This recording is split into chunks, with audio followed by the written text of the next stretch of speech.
On this episode of Epstein Was Definitely an Intelligence Asset, so Epstein dropped out of college in his third year, but strangely enough, he was then hired to teach at a kindergarten through 12th grade school.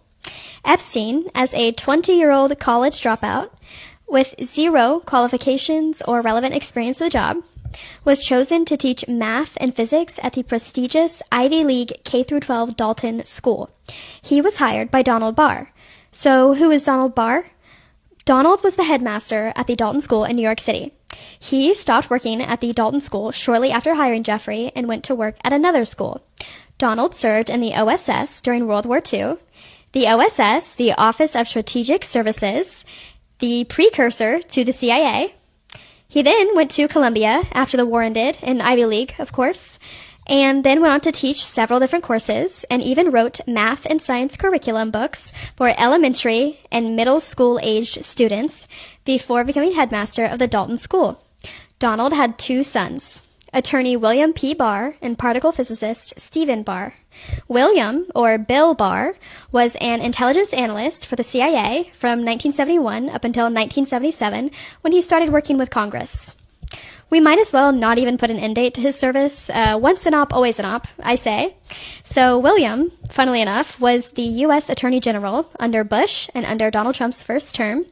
And William was the one that oversaw Jeffrey Epstein's case. He was the Attorney General when Epstein was arrested and then suicided in his cell. Donald Barr, so back to his dad, was also an author. 1 year before hiring Jeffrey in 1973, he published a science fiction novel titled Space Relations. In this book, he writes about an alien planet where there are teenage sex slaves who are forced to be impregnated and then give birth. The book fetishizes the entire thing.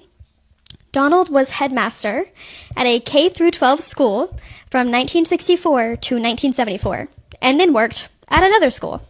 In 1983, so well after he wrote the book, President Ronald Reagan nominated Donald to be a member of the National Council of Educational Research. Our government likes predators so much, it's almost like...